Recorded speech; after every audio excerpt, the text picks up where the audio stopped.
This story appeared a few days ago, but it got surprisingly little traction. Now, obviously, this happened in Sweden, so it doesn't penetrate the English world as much as a homegrown crime, but it just seemed to fade from notice almost as soon as it arose. But a bit of digging around came up with quite a number of articles on it. Facebook Live broadcasts gang rape of woman in Sweden. 3 men were arrested on suspicion of rape in Sweden on Sunday following reports of an assault against a woman being live-streamed on Facebook. Police in Uppsala were contacted in the morning by a woman who said she had seen a gang rape broadcast in a closed group on the site. "You've been raped," one of the men said at the end of the video, and then laughed, according to the viewer. Police later confirmed they and many others had seen the footage. The Facebook group is said to have several thousand members. Police confirmed that they had found 3 men aged between 19 and 25 and 1 woman at a local apartment. The men were arrested on the spot. And there's another wrinkle to this story. One of the people who saw the live stream, a 21-year-old girl named Freya Tida, claimed that she was raped by the same perpetrator in 2015 and that he was from Iran and had multiple criminal convictions including assault, drug offences and theft. And according to this Swedish website, he's actually a Swedish citizen of an Iranian background. And the other 2 are refugees from Afghanistan. Now, when this first came out, the Swedish authorities were careful not to mention the background of the attackers. But as you can see from these blurred images, it's doubtful their names are Ludwig, Hugo or Oscar. But I'm sure that's just my obvious racism showing through. In fact, the Swedish government hasn't reported such statistics since 2005 and has rejected requests for data detailing the relationship between crime and immigration. Here's the Justice Minister's reasoning for that decision. Sweden's earlier figures and numerous international studies all show much the same thing. Minority groups are often overrepresented in crime statistics, but when controlling for socio-economic factors, the overrepresentation of minority groups, disappears almost entirely. The minister's statement was slammed by Kurdish economist Tino Sanandaji, who outlined the flaws in the study to which Johansson referred and wrote, "It is illogical to deny the criminality of migrants with the argument that criminal migrants are poor." And this is something that really annoys me when I see it used. Whilst it's absolutely true that poverty and crime are correlated, it's farcical to suggest that it's excusable or somehow more understandable to commit crimes because you're poor.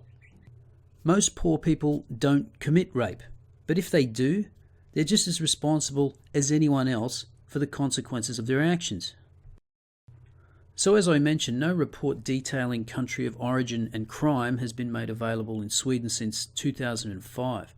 But what did that 2005 report show? This comes from a Swedish website that has been translated so the language is a bit confused.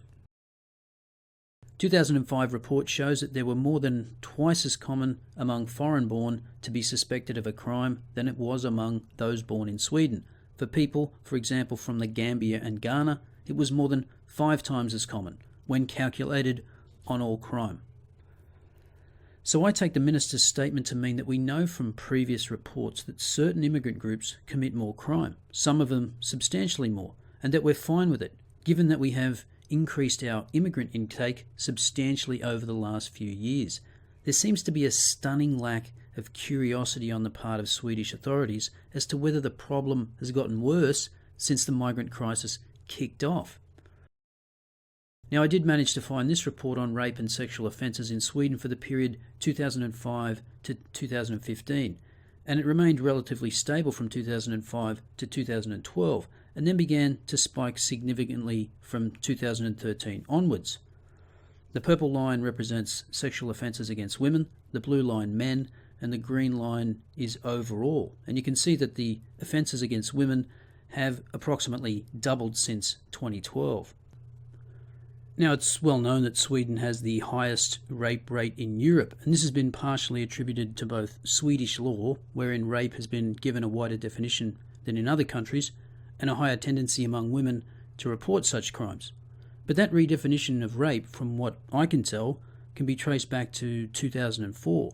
So I don't think the recent spike can be blamed on that. My source for this was a blog written in 2005 with a post titled Muslim Rape Epidemic in Sweden and Norway. Authorities look the other way. Thomas Anderberg, responsible for statistics at the Malmö police, says there was a doubling of the number of reported rapes by ambush in 2004, following what was already a decade of steadily increasing numbers of sexual crimes. I think that's great news, says Anna Gustafsson, head of the domestic violence unit at the Malmö police. She suggests that the increase is due to the fact that women who otherwise wouldn't press charges for rape now choose to contact the police. But how could you actually know that was the reason for the increase? I'm sure it had something to do with it, but does it explain all the increase? According to Swedish radio on Tuesday, statistics from Sweden's National Council for Crime Prevention show that the number of reported rapes against children is on the rise. The figures have nearly doubled in the last 10 years. So are children also upping their reporting rates? The number of rape charges per capita in Malmö is 5 to 6 times that of Copenhagen, Denmark. Copenhagen is a larger city, but the percentage of immigrants is much lower. And it's not just the rape statistics that reveal a scary increase in Malmö or Sweden. Virtually every kind of violent crime is on the rise. Robberies have increased with 50% in Malmö only during the fall of 2004. Threats against witnesses in Swedish court cases have quadrupled between 2000 and 2003. Now that was more than 10 years ago, so I'd like to get more information on this. We see plenty of anecdotal evidence, but it is obviously harder to get quantitative data. Perhaps one of my Swedish subscribers, of which there's apparently about 300, might like to weigh in. Now, there was also another story out of Sweden that has echoes of the Cologne attacks of more than a year ago. Sweden's leading shopping mall has been deemed a no-go zone amid a spike in violence police say has been caused by unaccompanied migrants. Police are on high alert patrolling the Nordstrand Mall in Gothenburg after a spate of incidents involving staff and shoppers being threatened by gangs. In some cases, the number of youngsters outnumber the police, and the rise in the sinister behaviour has seen the sales take a hit. We have seen an increase last autumn, with mostly unaccompanied minors who are staying here in Nordstrand, one of the police managers, Jonas Bergqvist, told Expressen. In the evening they deal drugs, and violence between, I think that's factions, sometimes occurs. If there are conflicts from their home countries, they bring them here. A number of those involved are said to be youths from Syria, Afghanistan and Morocco. Among the alarming incidents include a youngster and a shopkeeper who were robbed with a broken glass held to their throats. Added to the chaos is the fact that police are finding it increasingly difficult to charge the offenders due to the lack of identification, meaning that teenagers are merely handed over to social services. Officer Rickard Sorensen told RT, "I've had people in front of me that look like they're 35, but who claim to be 15. Now, where have we heard that story before? And speaking of immigrants that claim to be children, the Angry Foreigner, who I'm sure a lot of you know already, had an interesting video a couple of weeks ago titled Social Justice Pimps, about how in the name of diversity, Swedish women and teenage girls are being put at risk so that certain do-gooders can virtue signal about how humanitarian they are.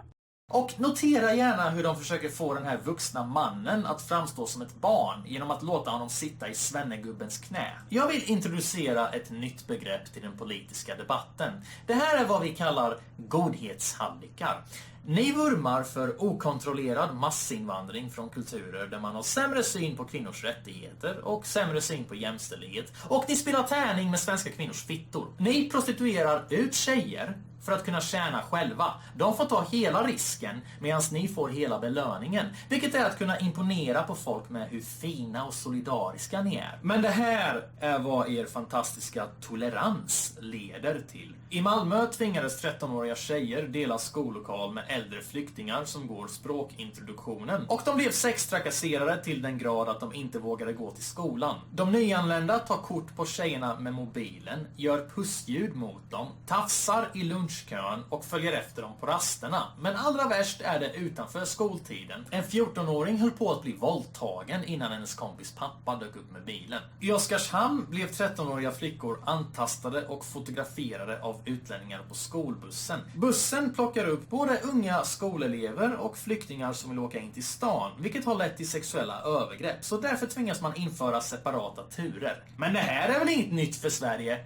Eller hur? Sen ska vi inte ens börja snacka om hur musikfestivaler och badhus har förvandlats till knullfester för asylturister. Helt plötsligt så är sexuella ofredanden i grupp ett utbrett fenomen i Sverige. Polisens rapport visar att 80% av anmälningar som rör ofredanden på badhus gäller asylsökare. Och i den här sammanställningen så tittar de även på ett flertal skolor och drog slutsatsen att problemen är extra stora bland nyanlända. Now, as I said, it's tough to get up-to-date statistics for immigrant crime in Sweden, but if the authorities really do believe that there is no real problem here, then it begs the question why they feel the need to keep that information from the public. I'm sure they would use the standard line that they want to prevent discrimination against immigrants. But what kind of message does it send when your government doesn't trust its own people with basic facts? This is classic nanny statism. We know what's best for you. It's better if you don't know these things because you can't be trusted. But people aren't stupid. They can see what's going on around them. And sooner or later, they're going to get sick of being talked down to by out-of-touch elites. Well, at least I hope that's what happens. But perhaps some of the Swedish subscribers out there could let us know what they think in the comments below.